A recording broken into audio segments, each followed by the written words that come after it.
예, 안녕하세요. 부업주부입니다. 오늘은 여러분들께 신용 1등급, 신용점수 1000점을 달성하는 17가지 비법을 여러분들께 소개해 드리도록 하겠습니다.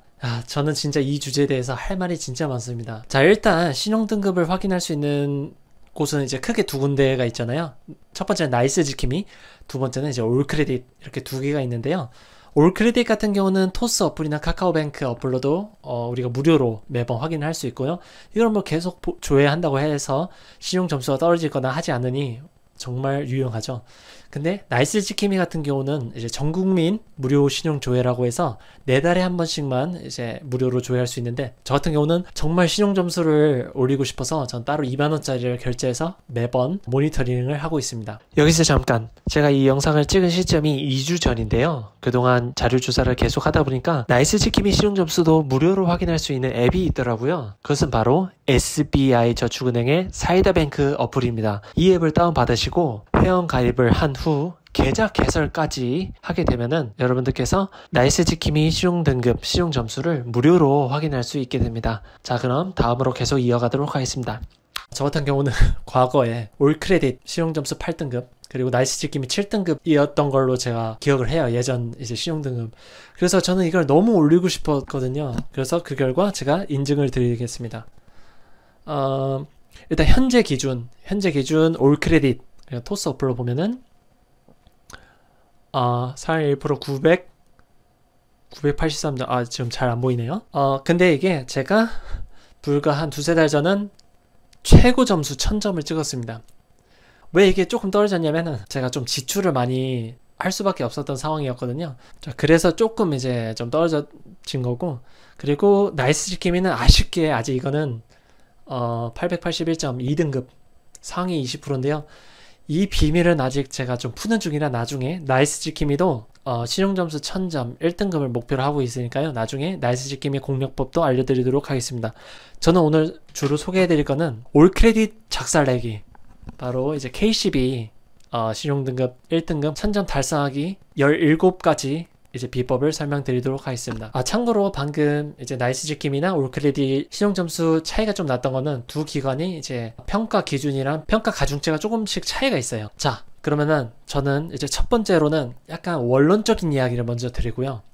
두 번째로는 중장기 계획, 그리고 마지막은 정말 단기로도 오늘 당장 해서 바로 올릴 수 있는 방법도 여러분들께 소개해 드리도록 하겠습니다. 자, 먼저 첫 번째, 바로 대출 상환 부분인데요. 대출 상환 같은 경우는 그 오래된 대출일수록, 그리고 금리가 높은 대출일수록 먼저 갚아 나가시고요. 그리고 대출을 꼭 받아야 되는 경우가 있다면은 1금융권 먼저 알아보시고 그 다음 2금융권, 정 안 되면 대법을 이제 가셔야 될 텐데, 만일 대법을 가셨다 하더라도 최대한 정부 지원 대환대출을 꼭 알아보세요. 예전에는 뭐 햇살론, 뭐 세희망 홀씨대출, 그리고 바꿔드림론 이렇게 있었는데, 뭐 바꿔드림론 같은 경우는 최근에 폐지가 된 걸로 전 확인을 했거든요. 그래서 여러분들께서 대법 대출을 만일 쓰시고 계신 중이다 그러면은 6개월 동안 이자를 성실하게 상환한 이력이 있으시면은 정부 지원 대환대출을 꼭 알아보셔서 웬만하면 1금융권에서 좀 알아보시는 걸 추천드리겠습니다. 두 번째는 카드론이나 현금 서비스는 최대한 이용하지 말자. 이 두 케이스 같은 경우는 좀 쉽게 대출을 받을 수 있고 자금 확보를 원활하게 할 수 있는 자금 조달처이긴 한데,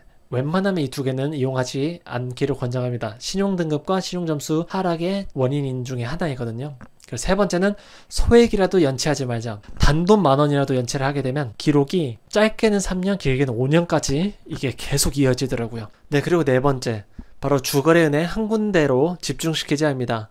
저 같은 경우는 흩어져 있던 자금을 한 군데로 이제 모았었고요. 이를 통해서 자금 관리를 원활하게 하고 신용점수와 신용등급 향상을 위한 기본 초석을 다지고자 했습니다. 참고로 그 주거래은행의 예금 상품과 적금 상품을 적극적으로 가입하면 할수록 추후에 대출을 받을 때 굉장히 유리하게 작용을 한다고 직접 은행원을 통해 들었습니다. 이 부분을 꼭 참고하시고요. 자, 지금까지 설명드린 4가지는 좀 원론적이고 여러분들이 다 아시는 그런 내용일 거예요. 그리고 이걸 기본으로 깔고 가자고요. 그 다음부터는 중장기 지출 계획에 대한 내용이에요. 5번째부터는 이거는 신용카드와 체크카드를 어떻게 전략적으로 사용하는지에 대한 내용인데요. 저 같은 경우는 예전에 신용등급 되게 낮을 때 신용카드도 없이 그냥 체크카드만 주구장창 했는데 보니 신용 점수 뭐 하나도 오르지 않더라고요. 그래서 신용카드 없으신 분들은 일단 신용카드부터 발급 받으시고요. 자, 가겠습니다. 자, 5번째, 신용카드 실적에 10에서 20% 사용해라. 이거는 출처가 어디냐면 토스 어플 보면은 고신용 등급자분들은 대부분 신용카드 한도의 20% 이내로 사용한다 라는 정보가 있어요. 예전에 제가 또 그런 관련돼서 토스 어플에서 봤을 때는 10에서 20%였거든요. 그래서 저는 개인적으로는 15% 정도로 잡고 있습니다. 물론 이거는 어떤 절대적인 기준치가 있는 게 아니라 꾸준하게 신용카드를 적절하게 유지하면서 쓰는가 뭐 이걸 보기 위함인 것 같아요. 지금 이 그래프를 보시면은 저는 비교적 좀 15% 이내로 좀 지키려고 노력을 해왔거든요. 약간 후반부에 튄 구간은 이게 제가 결제를 했는데 취소를 했는데 이게 기록에 남아있어서 그렇지 실제 기록은 거의 완만하게 이렇게 되어 있습니다. 자, 그 다음은 신용카드 한도를 최대로 늘려라. 방금 설명드렸던 이제 신용카드 한도랑 관련이 있는데요. 자, 예를 들어서 100만원 최대 한도인 사람이 50만원 실적을 내게 되면 50% 실적을 낸 거잖아요. 그런데 이거를 100만원 한도에서 500만원을 늘렸다고 과정을 했을 때 50만원 쓰게 되면 10% 신용카드 실적이 되는 거잖아요. 이런 식으로 좀 탄력적으로 플렉서블하게 신용카드 실적 관리하기 위해서 신용카드 한도를 최대한 늘려야 된다는 그런 뜻입니다. 저 같은 경우는 진짜 신용등급 많이 올랐을 때 전 최대한 많이 좀 해달라고 노력을 했습니다. 자, 그리고 7번째, 신용카드는 될 수 있으면 한 개만 써라. 소비를 계획적으로 하는데 도움이 됩니다. 그리고 실적 계산할 때도 저 같은 경우는 이제 문자 서비스를 항상 이용하기 때문에 그거를 확인을 해요. 이번 달 며칠에 이만큼 이렇게 썼는데 저번 달에는 얼만큼 썼지 비교하면서도 좀 하기도 하고요. 이게 신용카드 한 개만 쓰면은 한 개에 대한 실적만 보면 되니까 굉장히 편합니다. 예, 그 다음은 카드 결제는 웬만하면 일시불로 해라 입니다. 이제 카드로 결제를 할 때 이제 할부로 하게 되면은 이게 부채로 잡히기 때문에 신용점수와 신용등급에 부정적인 영향을 주게 됩니다. 할부로는 저는 아예 일체 해본 적이 없고요. 다 일시불로 결제를 해왔습니다. 9번째, 선결제는 굳이 하지 말자. 이거는 뭐냐면은 제가 신용평가사에 제가 전화를 해서 얻어낸 정보거든요. 제가 초반에만 선결제하면 신용점수 오르는데 좋다고 해서 제가 해봤더니 별로 뭐 도움이 안 되는 것 같더라고요. 그래서 직접 제가 신용평가 기관에 전화해서 물어봤더니 선결제 하나 별로 그게 신용점수나 등급에 그다지 큰 도움이 안 된다. 선결제 하는 이유는 단지 이제 한도를 좀 더 쓰고 싶을 때 선결제를 해서 한도를 더 확보해서 쓸 뿐이지 굳이 선결제는 뭐 안 해도 된다. 그래서 저는 선결제를 굳이 안 하고 지출을 꾸준히 유지하는 데 집중을 했습니다. 그리고 10번째, 체크카드는 한 달에 매달 최소 10,000원 이상은 써라. 저는 이것도 신용기관에 직접 전화를 해서 얻어낸 꿀팁 정보인데요. 매달 소액이라도 좋으니까 10,000원 이상은 꾸준히 체크카드로 써주는 게 좋다. 그래서 저는 까먹을 수 있으니까 매달 초에는 체크카드를 먼저 쓰는 습관을 들이고 있습니다. 자, 11번째는 좀 전까지 설명드린 5번째에서 10번째까지의 망라에서 종합적으로 이제 설명드리는 전략이에요. 자, 일단 저는 매달 초가 되면 체크카드 10,000원 정도 이상을 먼저 긁습니다. 자, 그 다음부터는 신용카드 15% 이내로 최대한 쓰도록 노력을 하다가 체크카드로 넘어가게 됩니다. 전 체크카드 한도를 30만원 정도를 제 나름대로 기준을 잡았고요. 최근 몇 달간은 제가 여기에 살고 있는 신혼집에 가전이랑 가구들 사느라고 좀 많이 쓰긴 했는데 체크카드로. 그 다음은 이제 현금으로 돌립니다. 현금으로 돌릴 때 저는 좀 더 현명하게 소비를 하기 위해서 문화상품권이라든지 상품권류를 활용했고요.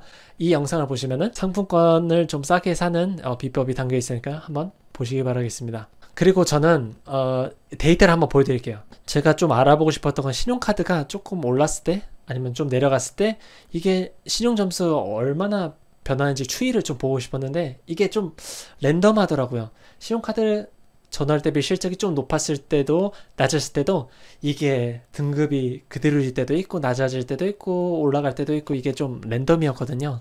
자, 데이터로 보시면은 딱 아시겠죠? 두 개의 산이 보이실 테고 신용카드랑 체크카드 그 실적 대비 소폭 변화 말고 좀 대폭으로 올라갔을 때는 전반적으로 신용점수가 조금 낮아졌습니다. 반대로 대폭 낮아졌을 때는 신용점수가 좀 올라가는 경향을 보였거든요.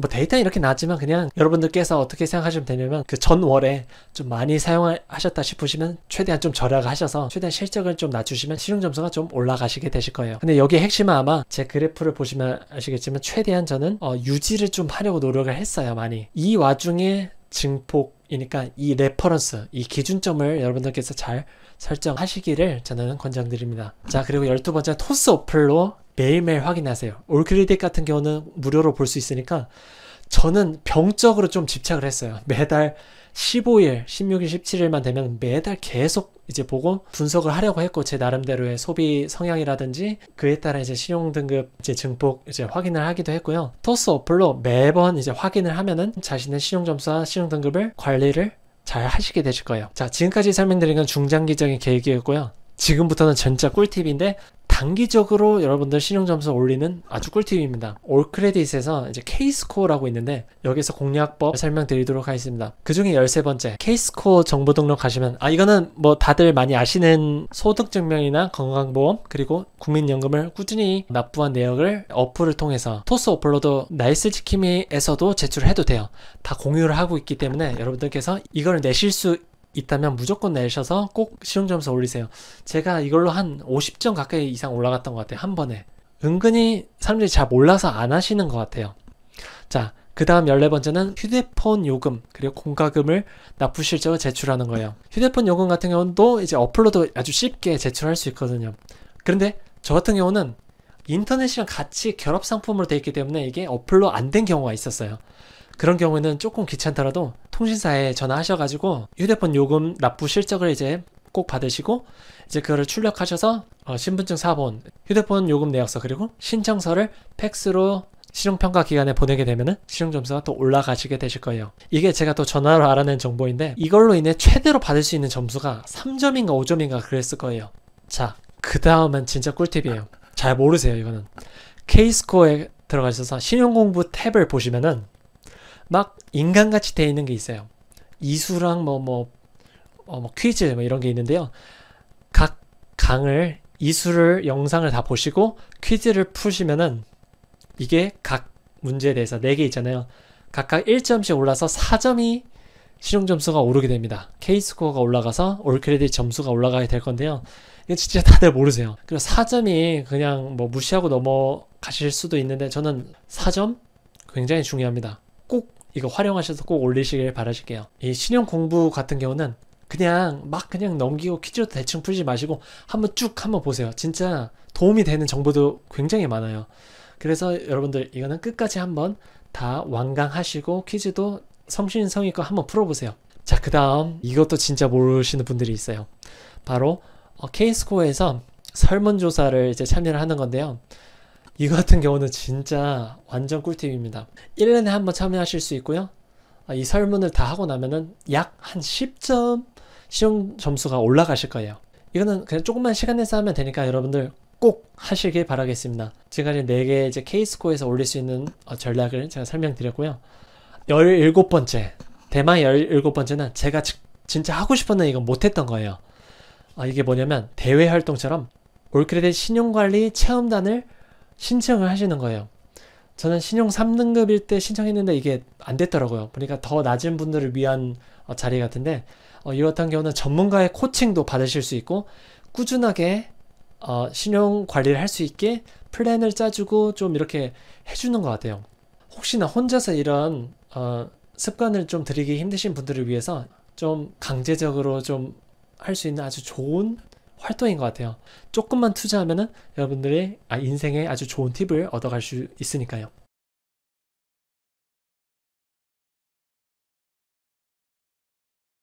자, 지금까지 신용 점수, 신용 등급을 올리는 꿀팁 17가지를 여러분들에게 소개를 시켜드렸는데요. 저도 이것들을 진짜 아주 집요하게 악착같이 좀 알아보려고 노력을 했었거든요.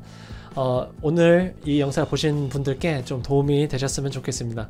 여러분들 유익하시다면 바로 이 부업주부 채널 꼭 구독 부탁드리겠습니다. 앞으로도 더 재미나고 유익한 영상 많이 올리도록 하겠습니다. 자, 그렇다면 다음 이 시간에 또 만나요. 안녕.